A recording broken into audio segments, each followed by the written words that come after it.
Hello mga kalingap, welcome back sa aking YouTube channel, Kalingap Angels 27. At dito nga po ng mga kalingap, may panibagong reaction video po tayo, no? Patungkol nga dito sa mga naglalabasang issue, no? Dito kay Kuya Jomar at Joy nga, no mga kalingap. At yun nga po ng mga kalingap, Kuya Jomar, no? Klinaro na ang tungkol sa kanila ni Joy para matahimik na nga, no, ang lahat. At syempre mga kalingap, no, bago po natin umpisa ng video ito, huwag po natin kalimutang suportahan ang ama ng kalingap, Kuya Val Santos Matubang at Kalingap Rab. At ito na nga po ng mga kalingap, bigyang liwanag lang natin, no, ang patuloy pa rin na hinala ng iilan, no, na sana nga daw ay wag saktan ni Jomar ang kapartner nitong si Carla, no mga kalingap, dahil nga sa buong akala pa rin nila na tila merong daw na namamagitan, no, kay Joy at Kuya Jomar.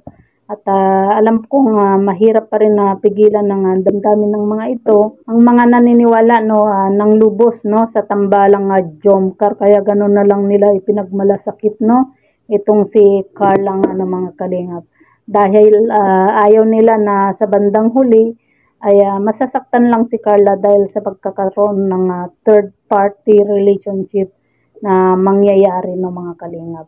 Kaya mismo nga si Kuya Jomar na ang nagsabi, no, at nagpatotoo na hanggang tropa-tropa lang ang samahan nila ni Joy nga ng mga kalingap, na kung meron man nakikita na tila malapit sila sa isa't isa ay hindi ganun ang kahulugan, no, na may sikreto silang pagkakaunawaan nga, no mga kalingap.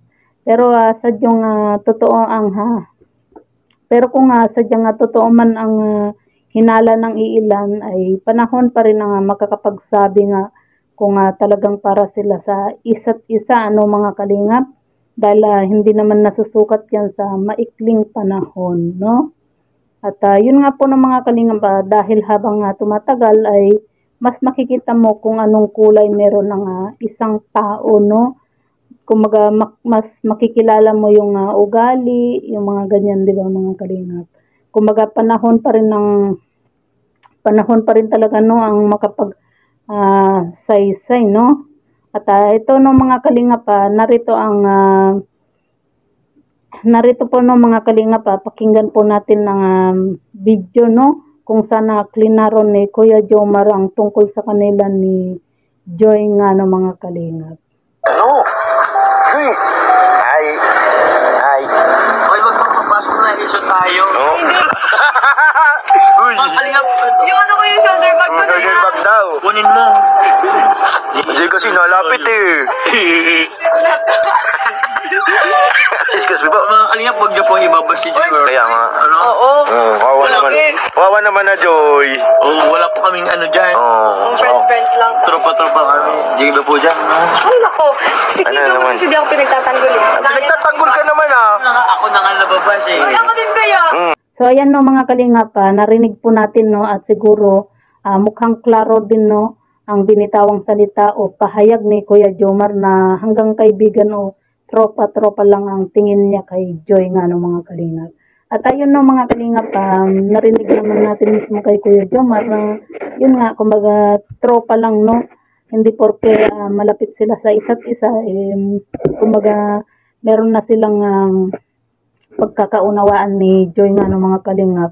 Siyempre, kumbaga magkakasama palagi, lalo na nung pumunta sila ng Hong Kong, no? Wag po natin na bigyan ng kahulugan yung mga pangyayaring iyon ng mga kalingap kung sakaling nag-uusap man itong dalawa o naging close man, no, sa isa't isa.